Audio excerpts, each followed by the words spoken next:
All right, we're going to get started on the afternoon session. We're going to take a 10-minute break. No, just kidding. Matthew, you're still here, brother. I'm still here. We're still doing it. We're going good. All right. Got our ruffed grouse biologist, sometimes known as our ruffled grouse biologist, Lisa Williams. Unfortunately, she's going to have some unfortunate news, I think, to all of us. I wish she was here on better terms, and I'm sure she does too, but there's some silver linings to her story at the end. But Lisa, take it away. We'll find the silver linings. So I just wanted to update you on the status. There have been changes since I talked to you in January, and give you my final season recommendations. So you saw this graph in January. This shows the severity of West Nile from year to year. And 2017, 2012 were our previous record years. 2018 is set to break that record. I haven't gotten the final tally from DEP yet, but anything above that red line is bad. And you can see we're heading, we achieved very bad in this past summer. It was found, you guys know that I'm trapping mosquitoes on game lands, trying to figure out landscape stuff. We found West Nile on every game land that we looked at last year, and those were in every region of the state. So we haven't found any easy answers yet. So I guess it shouldn't be a surprise that our hunter flush rates were extremely poor this past season. We actually had a 22% decline since the 2017 rates. And if you remember, in January, I was optimistic because that preliminary data showed that we were looked like we were going to hold steady with 2017. But now with 3,000 hunting hours input, we see the type of decline that we would expect after such a bad year of West Nile. So 22% decline statewide. This shows you the northern versus the southern zone. So the blue line is the northern zone, which is essentially everything north of 80.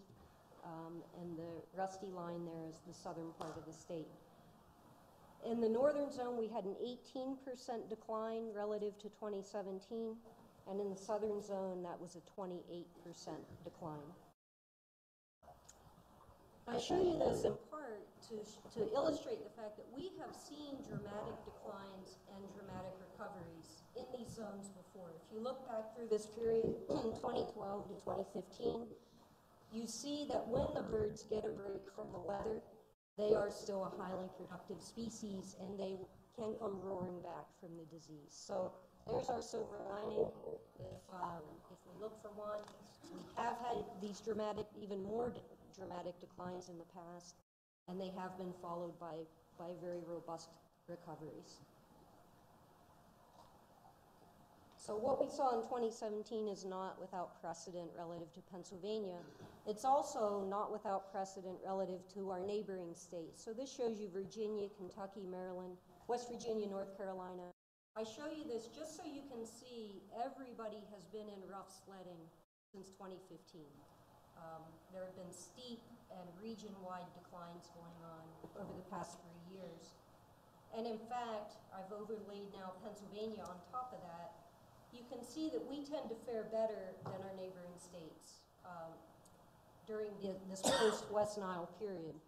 And we are still faring better now, even though we factored in this one-year decline.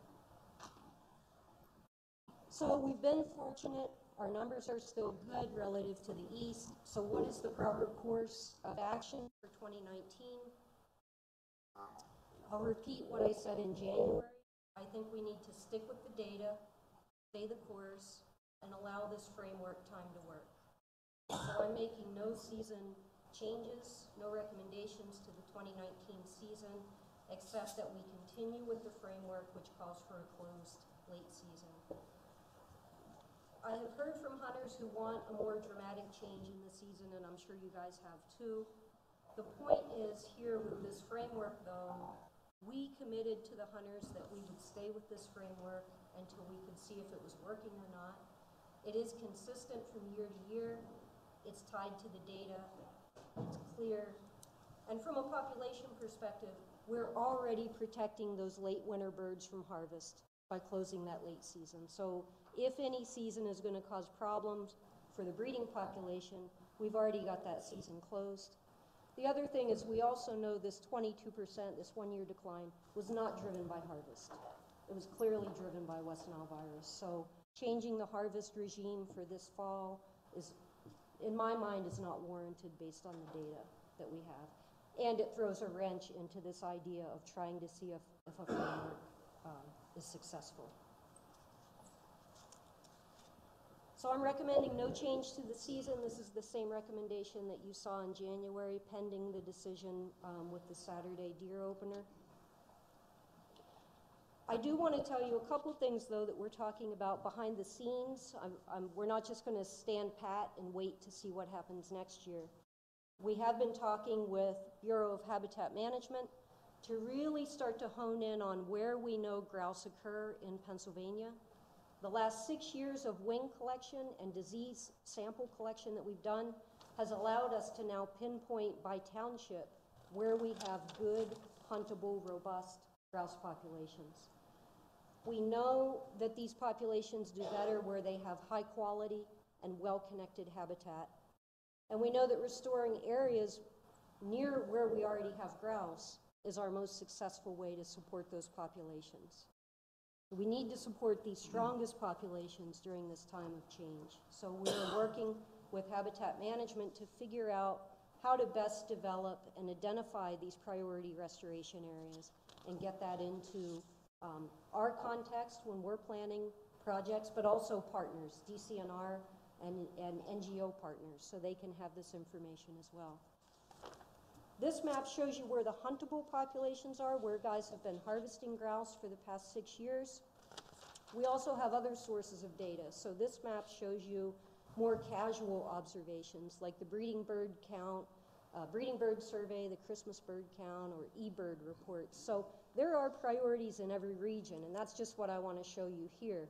We don't only want to focus on where birds are being hunted, but we also want to focus on where we have these known grouse that we can support with active management. In short, just identify where the priorities are on these maps and begin looking in those priority areas to see if those populations need additional support through habitat work. This idea of priority restoration areas or focal areas was identified by the nation's grouse biologists in 2016. We all got together, range-wide, everyone came together and identified this idea of focus areas or priority areas as a top national priority. It would meet 4 or more recommendations in our own grouse management plan, and it's also now been identified as a Northeast priority for the northeastern states. So once again, Pennsylvania is kind of out on the leading edge of implementation. So if we can figure out how best to do this here, a lot of other states will be watching us. And finally, the other thing that we will be doing in the next year is revisiting this harvest framework.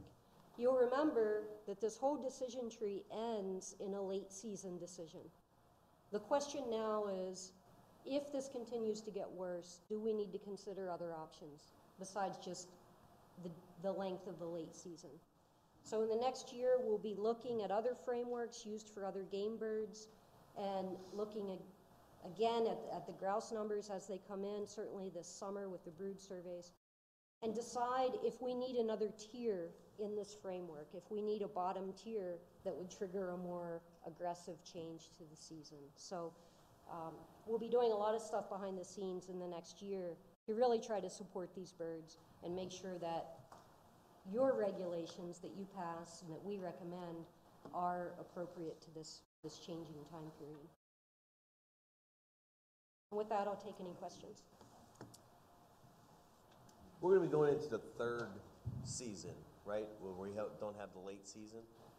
So in 2017, we closed it as an emergency measure based on those brood surveys. 2018 was the 2nd year. This would be the 3rd year. Okay. In that first slide, you showed the prevalence of West Nile virus. But it was by DCNR. And from what I understand, I could be wrong when you said that. The species that infect people, which I think DCNR was looking at, are Right. different than the ones that infect grouse, is that true? Correct. So this data comes from DEP and Department of Health, who monitor human health risk. And that is based on Culex pipiens, which is a species tied to humans. The one that affects grouse is Culex restuans, which is kind of the country cousin of pipiens. Same genus, but they're in different areas. In 2017, if you remember, we did a lot of work on Scotia Barrens to compare what we were seeing on game lands with this data, and we found very close agreement. So if they're saying it's a bad year, we know it was a bad We're just using year. it as an indicator then. It's an indicator, yeah. Any other questions, comments?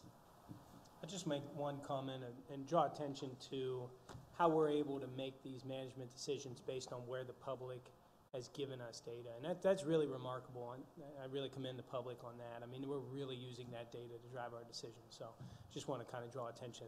Would you say 3,000? 3,000 this year? Yeah. Yeah, we've had 8,000 hours of hunting reported. Grouse hunters are passionate. The public comments that we've received so far this year are all supportive. I mean, you guys know that grouse hunters are kind of a unique breed, and they brought us to the dance on this, and they continue to get us the data that we need to make this work. It's funny, Commissioner Daly and I were just talking about this earlier, how much more supportive small game hunters are to what we're doing as an agency than necessarily big game hunters are. And the people that help you out, we say this time and time and time again, and you can't say it too many times. We appreciate all the work that they put in for you, and I know that you certainly appreciate them Yeah. and your support. So. It gives me, even with the grouse hunters as passionate as they are, it took a lot of outreach to get them supportive of this process, and you guys remember that. You know, it took a lot of miles and a lot of boot leather talking to people, so I don't envy the monumental challenge in front of people and getting that word out even further, you know, about CWD with other user groups. It's tough. Education and human public relations is tough and time consuming. Can we move her over into the CWD issue? She does have a very positive smile, doesn't she? She's the touching, right? Yeah. Reach out and touch them. She's thinking, is there an exit sign behind Yeah. Thanks, Lisa. I see my time's up. So thank you very much. Thank you.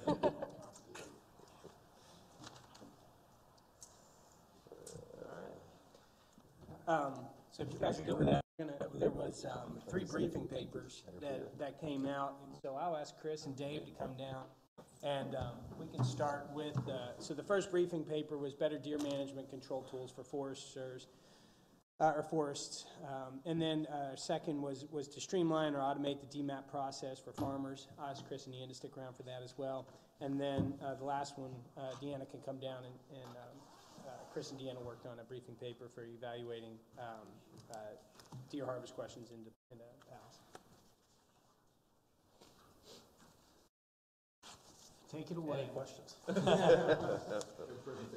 Just don't start with CWD. Well, I guess I'll start since Dave's not saying anything. So we were given this the task of a briefing paper. What we did was we looked back at the testimony from the Pennsylvania Forest Association. And if we interpret everything correctly, essentially they were looking at allowing the red tag or deer control permits on particular or a limited group of forest landowners that they could participate in the red tag program, similar to what we have for agriculture. So we had, in general, I think that's certainly something that could be looked at. We had a list of potential actions there. If we were to look at allowing that type of use for those deer control permits, there were a number of areas that we would want to look at in terms of making that program work for the folks that were involved, including the agency and on the deer management front. But beyond that, I think that information has been provided. We were looking at limits on participation, the extent of the evaluation, because one of the things they had put forth was that this would be basically a pilot test to see how it would work. That would then lead us to have to answer that question, did it work or not? So that would require a little bit more effort on our part as well as on the participants' part. They would need to provide information, things like that. And then length of evaluation, one of the things we've seen with the Deer Forest study is everything in forestry takes forever. So in terms of evaluating whether or not this had an effect, we're not talking a 2-year evaluation. We're talking multiple years. So those were some of the issues that we identified quickly regarding this proposal or idea that they had put forth.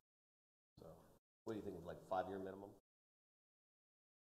I'll let the forestry guy talk about that, but I would say yes, from the deer side, from the forest side. Yeah, you're not gonna be able to probably really tease out any meaningful information in less than a 5-year window to see if they've suffered less deer browsing impacts or not.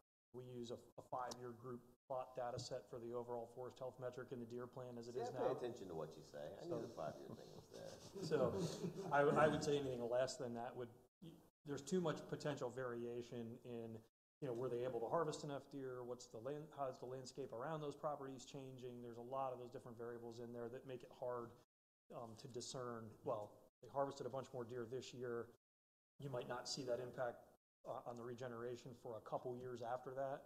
But then if they have a couple years where they dial back, all of a sudden it gets browsed down really fast, and that's really quick to notice. So cutting trees and deer browsing regeneration happens really fast. Regrowing everything takes a lot longer. So the people in the forestry industry they're okay with understanding that whatever we set up, we want to make it go 5 years. So they'll hold fast. I mean, this wouldn't be like a DMAP program. They wouldn't necessarily fluctuate the numbers of. Well, so I think there's a couple questions. I mean, when Chris and I tried to tackle this, some of the questions we had in our own minds were, what's the overall intent by the agency trying to provide this? Who are we looking at trying to help out? Because if you look at what the tree farm system is, it's a method of certifying a forest as being well managed. And I think we all know there's several methods of certifying forests as well managed with varying gradients of scrutiny, audits, things like that. So you have Tree Farm is one, Sustainable Forestry Initiative is another, Forest Stewardship Council is probably the one that people most think of. That's probably has the highest standards. But when you look at the amount of acreage and the types of forests that are certified by each one of those, it's very different. If you look at the data that Mr. Lewis from the Pennsylvania Forestry Association provided, it was 377 landowners totaling about 103,000 acres. So what that tells you is that's those small, non-industrial private forest ownerships. If you look at things like SFI or FSC, you're starting to look at land ownerships in the nature of hundreds of thousands of acres of an individual, like Collins Pine, for instance, our biggest cooperator, 118,000 acres just themselves. When you talk FSC, then you get into other very large landowners. So I think it has to be kind of decided if we're looking to provide forest landowners an additional tool beyond DMAP and the things that they already have, what is the intent from the agency of how we want to try to target that? My perspective is I think it should be looking at the type of land ownership, not necessarily what certification tag they have, because that could change. Because if you make a program that says, hey, if you're certified tree farm, you can participate in this program, you may get a whole lot more people enrolling in that, and that may change the dynamic. So that's not for me to say. I'm just throwing that out there as discussion. Like those are things that we all should think about. I think though, if I recall, it wasn't just this testimony. There was other testimony that same day from a guy that had defensed forests, whatever.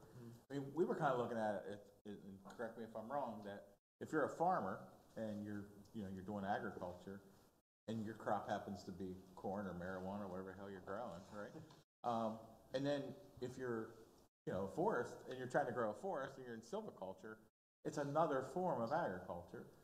And we wanted them to have a way out of the normal seasons, which this would do, a red tag, to be able to reduce the herd. Now, the other issue that came up in those testimonies, so it wasn't just the one that was referenced here. We had a guy that had a fenced area. Now he's got deer that have gotten within the fence.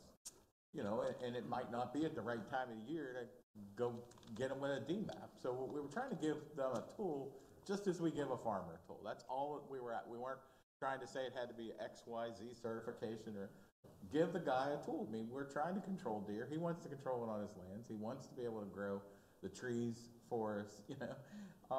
What's the problem with giving them the right tools to be able to do that? That's what we're trying to accomplish, however we need to do it. Yeah, so what are you trying to say? Don't overthink it. Well, you know, this whole idea where they certified to this level, I don't care what certification they have. We just have to come up with some bare minimum, and if it's very inclusive, fine. You know, I think we don't try to do that with farms. We don't have to say that they have to be in a, you know, farmland preservation program or something. We Demonstrate you're suffering negative impacts that are unsustainable for your objective. Right. So, one of the questions is arboretums, places that grow trees, grow plants, grow shrubs, grow all these things, and they're not eligible to get into the red tag program or whatever, or the DMAP program, because they're not growing crops. But they are growing crops. They're growing commercially viable crops that they sell to support their arboretum. How do they handle it? not my way. I mean, they would be eligible for DMAP. DMAP's not limited. Right now, the way it's written, I'm not exactly sure in the regs with red tag, whether that It doesn't. type of thing would qualify or not, but I think that's essentially what we're looking at here. And the other question is, do we just want to make that change? Because regarding the fences, there is a permit already in existence for inside, if you have deer inside a fence. Okay.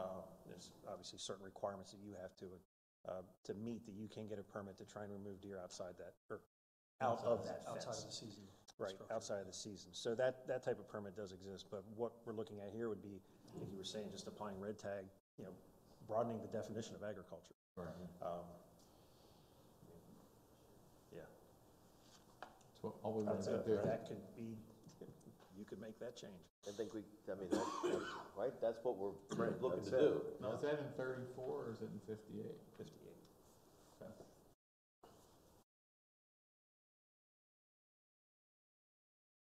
Do you see any unintended consequences? Oh, yeah, there's always do you see any? We shook his head yes. I think a lot of it comes back to what Dave was saying, the scale. Yeah. If it's a few small spots around the state, 10 or 100 acres here and there type of thing, it's probably similar to what we deal with red tag. If you're talking hundreds of thousands of acres or something like that, then, you're opening up a very long deer season. I don't think we're Basically 12 talking about months. that, though. That's, So there's I think we're talking about the small family that own, landscape farms, whatever, that grow these trees and are getting devastated. And a lot of it's going to turn out to be in the rural or the urban environment where there's no other place for the deer to go. Yeah, I'm going to be very careful to not have a stance on this, because I don't, but I think the things that we really got to think about are, if you offer this to, say, small non-industrial private forest owner that has 60 acres of property around their home, and they are suffering too much impact from deer because maybe their neighbors have multi-hundreds of acres that are posted or whatever, and there's not hunting pressure. If we give that person a tool to help manage deer better on their property, how do you not then offer that same tool to somebody like our partner Collins Pine that has 100,000 acres, that's our greatest public access partner, and they come to the table with a lot of data that says, hey, we're suffering from tremendous deer browsing impacts that are preventing us from achieving our goals. So those are the kinds of things I think we have to think about very carefully before we would make a decision and say, well, what's our ultimate intent? Who are we trying to provide help to? They've been doing a really great job with their DMAP program. I was gonna say, yeah. Because, again, we see them raising low in their DMAP allocations because of their need. I don't know that a place like Collins Pines is. And if red tag became effective for them, then they'd probably go for less DMAP the next year. So you know what I mean?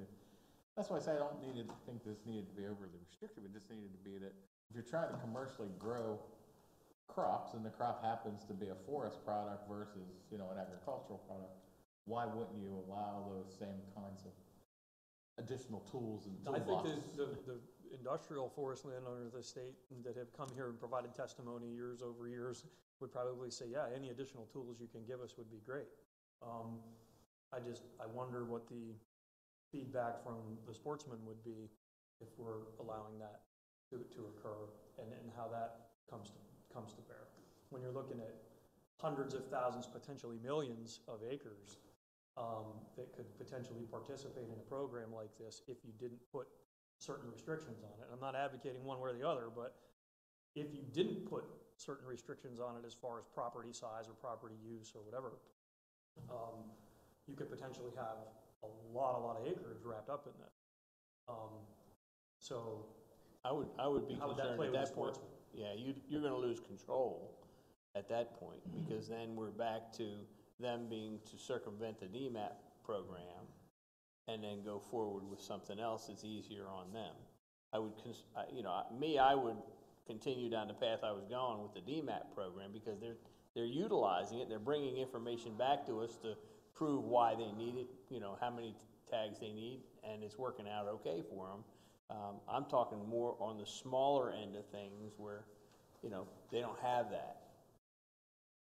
Or if they avail themselves to the DMAP, they're not getting much. Like I said, I think of that 60-acre landowner Yeah, who's surrounded by he's other not forest getting much ownerships. one He's DMAP getting one tag. DMAP tag, so what can he That's really not do? helping him. If depending on what the allocation in his unit, how many friends can he invite over to use Right. their antlerless allocated, the allocation doe tag on his property? Those are the kinds of places where that makes a significant impact. I think you look at some of those other potential large ownerships in the tens of thousands of acres, that changes the whole dynamic. Well, I think those large places, it would be harder to regulate or implement the red tag program because of the restrictions that are involved. So I don't think it would even work on those bigger scale operations, do you? You know what I'm saying? I mean, with the whole. There's with more of a tags have to burden be- for them. Yeah, I mean, it would be more handle work the for them. tags. I don't know that they'd be like, whew, that's great, let me hire 2 more people to control the deer population. But I'm just thinking out loud, but DMAP seems to make more sense on those larger scale operations. So I don't know, so what are you asking us, what are our size restrictions? Yeah, I mean, I Is guess that one I'm- of the things we need to look at? Yeah, I mean, I think if you're gonna make a decision like this, or if you're gonna make a change, I guess, I would just suggest that we think about all those different variables about, property use or size or type of ownership or some sort of metric in there. Brian, could we interact with like the Bureau of Forestry and the forestry associations and whatever associations that you might recommend, Dave, to see exactly how this might impact them, and would it be something that they want as a tool? And maybe we do put a maximum size on the operation or something. Who's our red tag guru? Randy Shaw, since he's not here. Randy is? All right, so put Randy on that. That's because he's not here. Maybe we come back with size Certainly numbers. float that, out to our contacts in the forest industry and say, if the intent is to use red tag as red tag exists currently in its current regulatory status, we could float that out there and say, is this something you would take advantage of? If so, to what scale? How would it fit? We can certainly use that and reach out and ask those questions. I think we could do that. That'd be helpful. Get some feedback. What permit is there for fenced-in areas?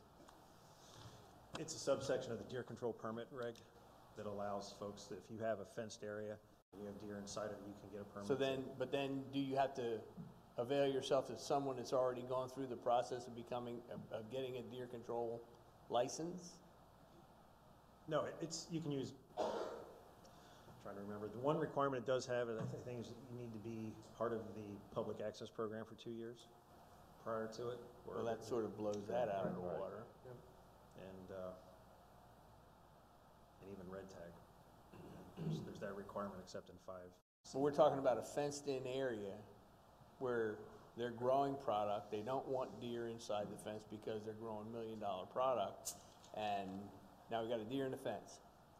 I'm not part of they're part of a program, a hunting program, it's worked very well, but it's outside the fence, and occasionally a deer gets in the fence, and they need to get it removed as quickly as possible. How do we effectively help them?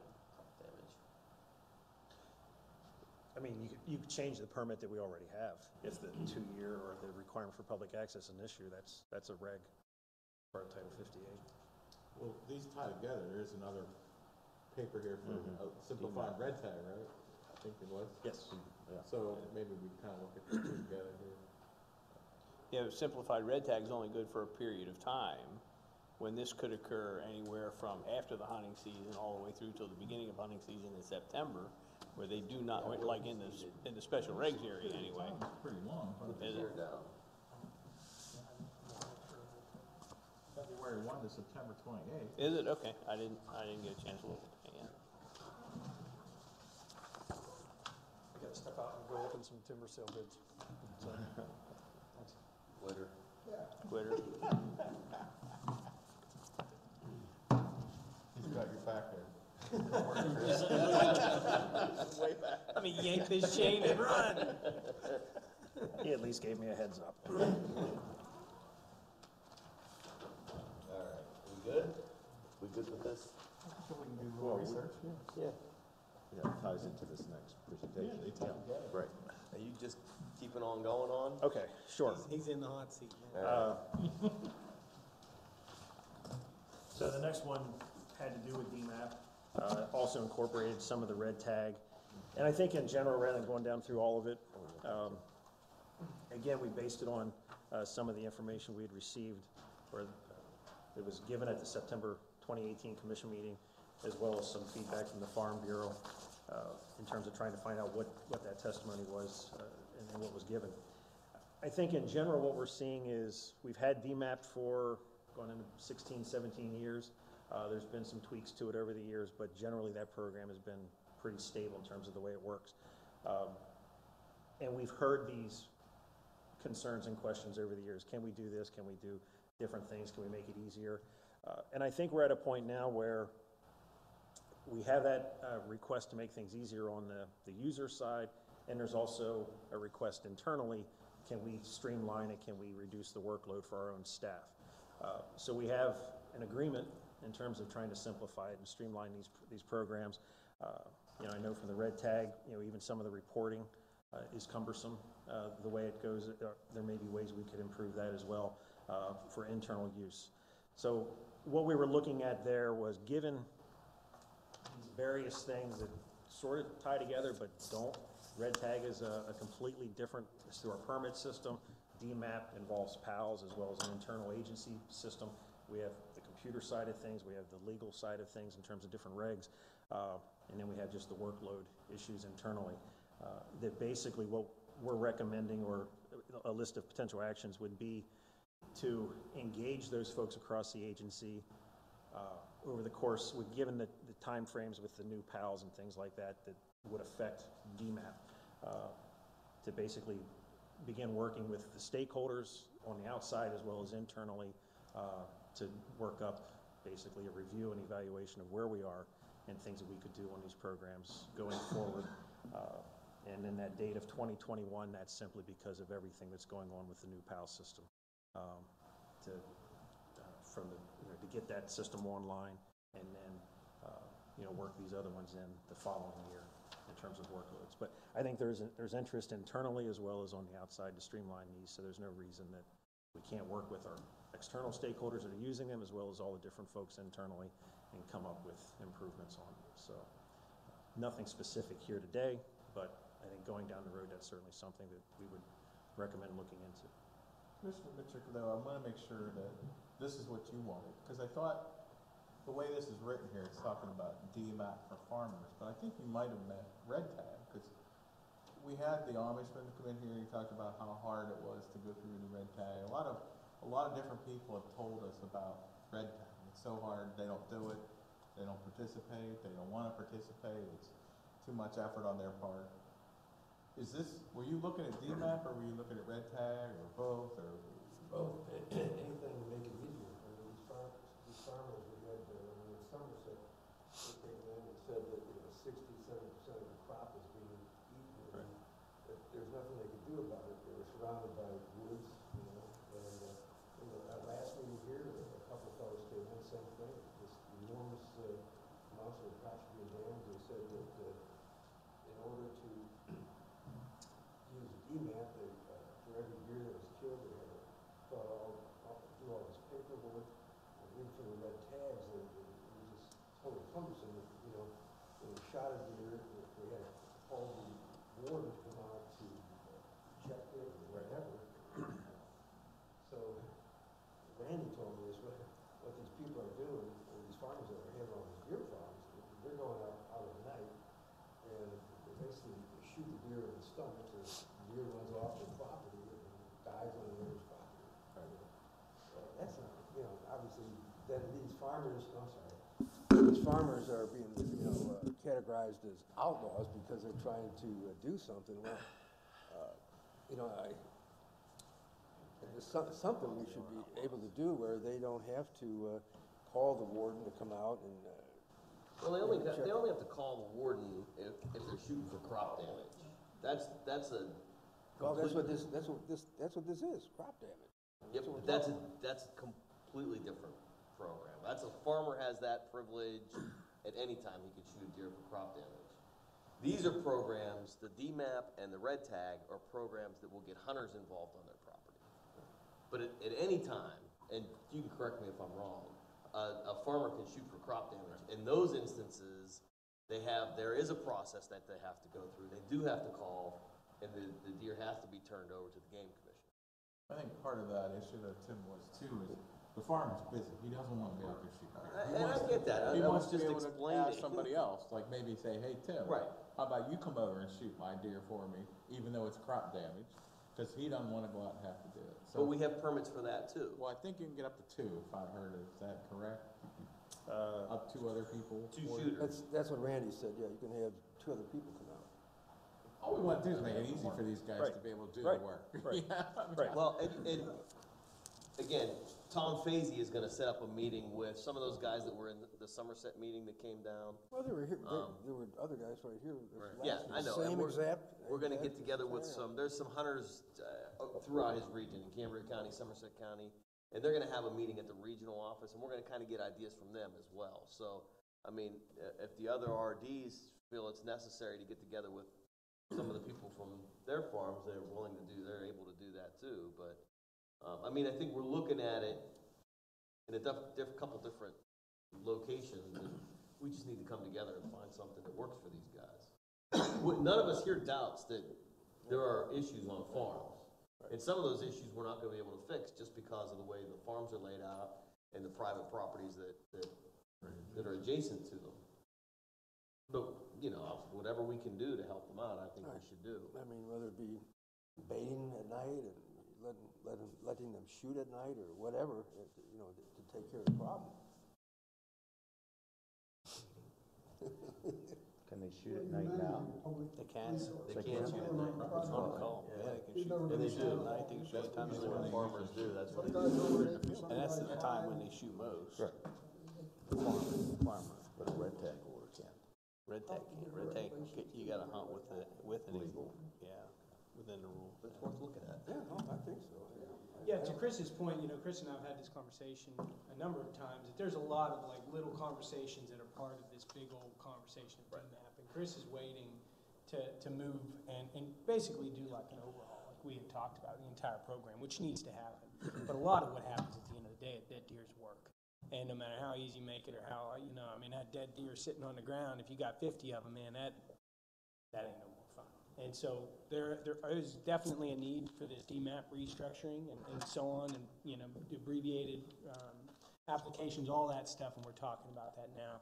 But ultimately, at the end of the day, it goes back. It's hard to make everything happy, and a dead deer is work.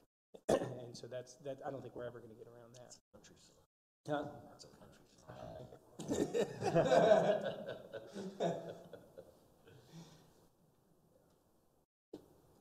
Chris, do Anything you have else? any recommendations? At this point, I would say the only recommendation I would have would be that we can come up with basically a schedule of how we would approach it, who we would engage, that sort of thing, talk to the regions. Like you mentioned Southwest, I think Armstrong County has the highest use of red tag in the entire state. Obviously, we want input from those folks on the ground that are dealing with it all the time. But basically, get a schedule to use so that you have an idea of, okay, we didn't talk about it, and then they went off and did other stuff. But this is what we're going to do. But yeah, that give you that timeline, and I think work with the folks that are using it. Stakeholders out there that are using it as well as internally, and come up with some of those recommendations. And I would envision the product being, regulation change recommendations. But right now, I wouldn't even venture out there. My recommendation to the board would be, we'll let him follow his own recommendation and pursue that and come back with a more formal. That's a great proposal. recommendation. That's great. That's bureaucracy of Slow is fast. Anything else? Who's in control of the thermostat? They got it on snow mode. You are such an old baby. Well, Deanna's gonna calm him down. I think a lot of this, He's still staying. I would love to walk away. My name is still on this one. Although hers is first, so. Yeah, so I guess as we looked through this, I mean, the question that kept coming up was, what problem are we trying to solve with this? Asking questions through the PALS system. I mean, are we looking at it to validate the data we get from harvest reporting and from the game take survey? Are we looking at it to replace either of those things?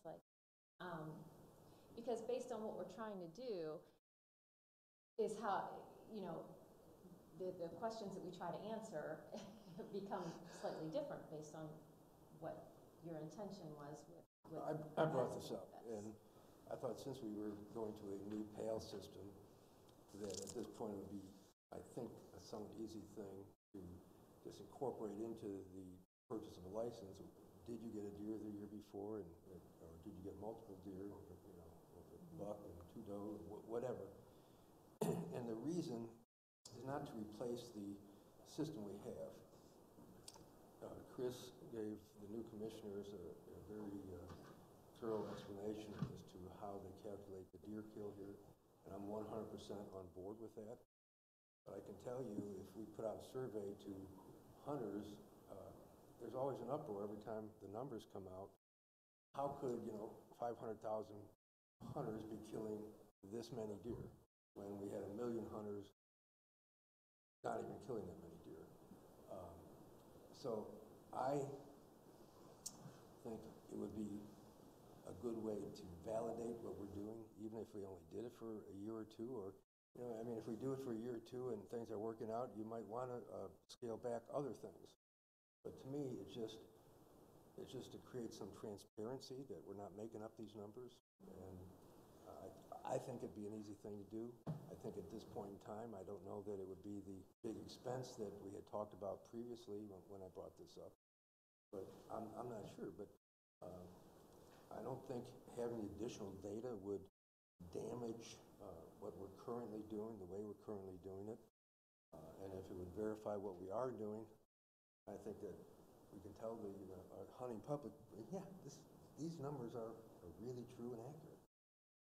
I guess Because I don't know if the rest of you people hear that, but I hear that all the time. That nobody believes what we're telling them. We got public comments within an hour of releasing this. It's insane every year. And deer harvest. We understand the math, we understand how we get there, we understand what I'm we do. 100% on board with what we're doing. And it all makes sense to us. Unfortunately, the average Joe hunter out there, it's like, that's baloney, that's it. I think all Mike wanted to do was come up with a way to help get rid of some of that pushback every time we release these numbers. But we're a That bunch they're of wrong, liars, even though we know that that's not the case. Yeah, but the situation that you have out there is you have certain individuals putting out certain statistics that they wrap to their own, and the one says, well, to kill that many deer, you need to have 3 million deer in the state of Pennsylvania to sustain a harvest of this amount of numbers, and you can make statistics work for anything you want, and if you read it on Facebook, it must be real. So, I concur with Commissioner Mitrix 100%. yeah. It's just to validate what you're doing. Yeah, I agree with Chris Rose. And Chris, like I said, you gave a beautiful presentation. It made Right. absolutely perfect sense to me after you explained it, you know? But the perception is out there that this is all BS, you know? And I, you know, and do we care about it? Well, I care about it. I want people to think that what we're doing is, you know. It won't work. It won't make a Yeah. difference. There's only one caution I would add to this, is the feds do a lot of this stuff now with like how many doves did you kill last year and that sort of thing. And so just moving forward and with Chris' recommendation, and I'm all supportive of whatever the group wants to do, but don't think of this as like the gold standard that when it's done, everybody will be like, oh, okay. No, Because I don't think that'll happen. never. But I think we agree with you. I agree 100%. Yeah, Yeah. but you know, when you sit down and you look at the numbers, we kill 300,000 deer a year by hunters, 326, I'm not sure exactly what it was, but then there's 150,000 killed on the road, or whatever that number is, and you start to add that up, you're looking at, we're killing 500,000 deer a year in the state of Pennsylvania. Oh my God, we must have millions of deer in the state of Pennsylvania, otherwise we couldn't support this. But then they're arguing the fact that we don't have any deer, same people, so. I think it's, I mean, right now we have our harvest estimates with the reporting rates, that's what we've gone through and talked about. We also then get which we control the methods and everything, how we do that. Then we have the game take survey that's done every year. Again, we're doing it according to protocol. Those results keep coming back for the last, now we're getting close to 30 years, tracking year in and year out. We still have the detractors. We still have those folks that don't agree. It's interesting because Michigan had a very similar situation 50 years ago because they just did the survey. So they just had like our game take data. The hunters didn't like it, so they sent it out for a expert audit review. Came back, statistics are fine, nothing wrong with the survey. It's being done properly. Still didn't like it, so then the legislature tacked on a requirement to their appropriations that said you have to do a hunter purchase survey. Hunters were on board. This is great. We're finally going to show that DNR in Michigan is overestimating the harvest by twice as much. There's not nearly that many deer. And they did the survey, and they ran into a lot of the issues we talked about here and the issues that still exist. How accurate is the information being collected, the extra burden on the license issuing agent, all these things. The results came back awfully close to what the state had already been estimating, at which point the hunters then were like, well, they didn't like it anymore. So they liked it when it was going to show, when they thought it was going to show the state didn't know what they were talking about, and then when the results came back, it was like, they didn't gain anything. Their hunters still hate their survey 50 years later. They did that back in the 60s. So I think that's validate. I don't know that I would say that because we don't know what we're going to get. We don't know we lose all control at that point in terms of who's collecting the data. At this point, we ask hunters, did you kill a deer on the game take survey? We collect that, we handle the survey. And we'll get those results, but I don't know if that's going to be more transparent than what we have now because those results are going to still come through the game before they've got to the public. I mean, back in the 90s, we had all the cards laid out in this room type of thing. And people could, well, I killed a deer, and they'd pull it up on we've been doing this for years. There's always going to be those detractors, and there's always going to be those folks challenging us on these things, and that's fine. That's part of deer management. We're going to fix that. The question on the reliability of the data, if we get the licensing agent to ask those questions too. Our current PAL system does allow for asking survey questions. The Game Commission hasn't used that too extensively. Fish and Boat has used it for several years, but they stopped using it because the data, they just found it to be too unreliable. They separated the data and used it from only their internet purchasing customers because it takes out that middleman of that third party asking the question because what were they asking? How many fish you caught? I mean, come on, a person's going to remember if they shot a deer the year before. That's not a hard question.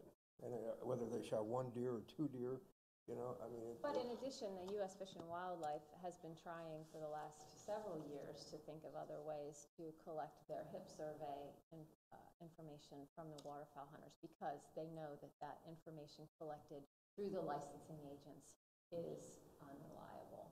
So, like I put in the briefing paper, one of the states that they're thinking to model it after is Kentucky, where they only put the questions in front of internet buying customers. Well, in fact, they forced all of those sales to only internet, the internet sales channels. Someday we may be able to do that. I don't disagree with that'd be a great way to get everybody's email address and everything like that. And we can do that too. But I don't see why this would be a hard thing to do. And I don't see that it would be detrimental. I think it would be transparent. You know, I can see the argument if it's going to cost us $1 million to do it, why we maybe shouldn't do it. But if we can get it in the PAL system now and it doesn't cost us anything, then why not do it? And you know, if after a year or two we decide it's not worth doing, then we don't have to do it. You can take the data and look at it any way you want. But if it verifies what Chris is doing right now, then we can say, hey, look, you know. And I think that people would be willing to accept that. I think.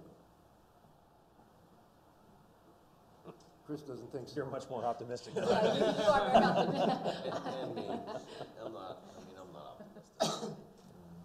The other states that do the internet, so is that a required question before they move on? They can't skip over it. As far as if online purchase of a hunting license, you referred to other states, they have to answer all questions or it won't take to the next field, correct?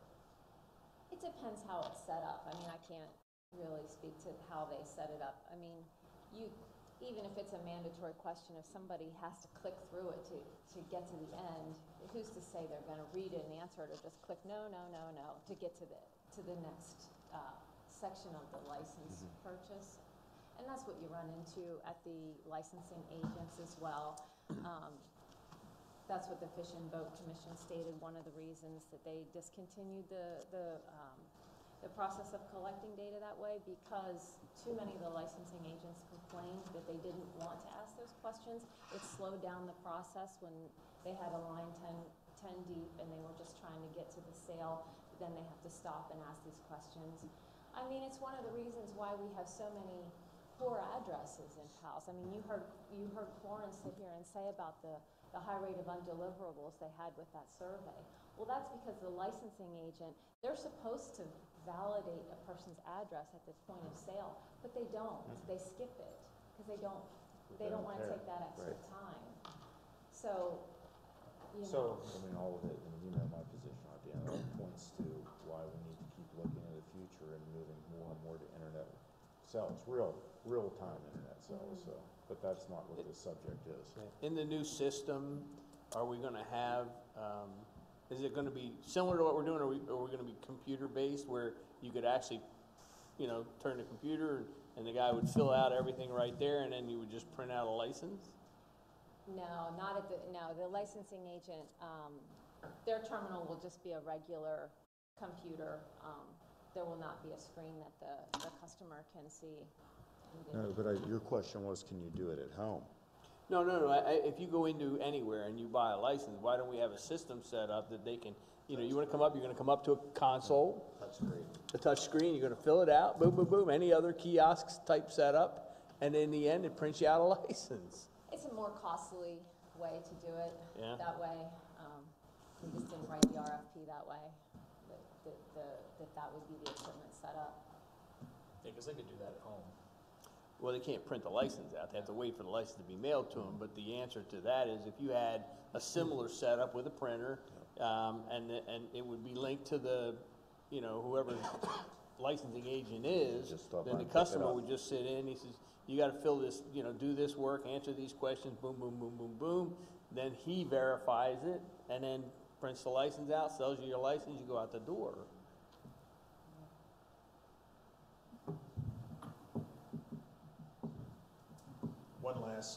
One last, I guess, caution on that type of question on a license purchasing survey is there's a certain percentage of our hunters that don't buy a license that next year. So you automatically would lose all of those folks. So you're not going to the same pool of people. When we do the harvest the way we do it, we're going to that year's harvest. When we do the game take, we're going back to that year's hunter group for our survey. This would be missing some percentage, 15, 20%. I'm not exactly sure what the churn rate is. I don't, in terms of the latest numbers, but there would be a percentage that we would miss that just didn't buy a license. And how about all those hunters that didn't report, and then we ask, and then they're just thinking, oh, am I gonna get a fine? Better say Well, it'd be the no. same on the game take survey. Right, yeah. They can still have that same fear. Yeah. I guess the one thing that, when you think about this, it's all about, the trust and whatever.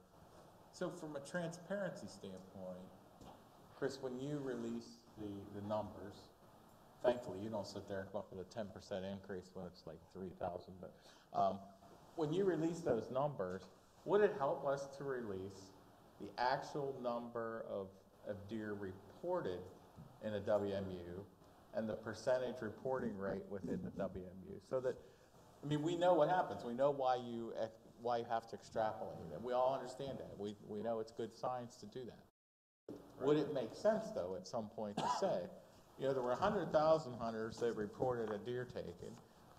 The average reporting rate in that WMU was 46%. Right. And based on that, we have, extrapolated that the kill in that WMU was Y. Yeah, we put the raw data are put out on the website in our deer harvest. Oh, they are, report. because you never see those in the newspapers. No, they're not in the news release, but there are tables in our harvest report that's posted on the website now. Okay. That has the raw data, how many deer we checked, how many of those deer were checked and reported, the total number of deer reported, and then the harvest estimates. So do we put that out in our press release, or we don't include it in Not the in the press release, no. That might be helpful to include that in the press release. 2 additional tables, but that's stuff that we're And already the press may or generating. may not include Yeah. it, but at least we sent it to them, Yeah, we're generating that already and including it, so, that's certainly a possibility. And looking at that churn rate in the 2 years back, 09 to 10, and then 10 to 11, 18 and 15% did not buy the next year, so another piece there for consideration. Well, that could easily be calculated in to figuring that number Not out. a That's new not magic that hard. number. That is not that hard. And there's our new fudge rack. Yeah, right, so Yeah, that's- everybody who doesn't buy a license is automatic, yes, get harvested deer. I don't know, am I the only one that thinks it's a good idea? If I am, I'll I can understand back off. why people don't think so, Mike. It would be nice to quash all these people that, but it's not gonna do it. This It isn't won't gonna do it. accomplish it. We already have a secondary, survey in place. A tertiary survey is not gonna make any difference, in my opinion. And it introduces a new And fudge again, factor, like- that's Yeah, 18%. it's like Deanna says, the Walmart guys, I don't know if they're asking the questions or they're just, They're not. Or they'll hit the Tapping their they'll way hit the first through. button, whatever the Right. first button is. so, I just, Mike, Commissioner. Yeah, go ahead. Mike, I'm supportive of the theme you're saying, we need to get in the 21st century and move everything online. Now, I understand the reason short term, but once we're online, this all goes out the door. You can ask any question you want, not require them to go to the next field that exists in pharmacy purchases, or, we can talk to the medical field ad nauseum. It's been there for 20 years. People are dealing with their lives and answering all these questions truthfully. So I'm supportive of moving the whole thing on the internet platform. that's not gonna happen in your lifetime. Well, I'm just telling you. well, I just want to stay It's gonna there. happen right now, Yeah. next season. Right. So, yeah, it's something that we need to constantly, You wanna get rid of the old hunters? more everything fields in what we're buying. And the agents don't do us a favor. They don't. I hear it at the counter. They blame the game commission's incompetence on everything. Why they even have to ask the questions. It's interesting, Utah has gone to all online. You can't just go buy a license over the counter. No, it's the 21st century. I'll state that every time it comes up, so.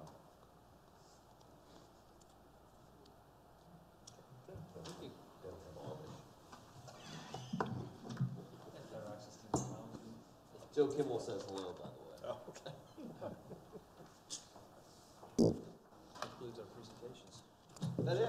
Mighty fine job. Is there anything else for the good of the committee? Good dismiss.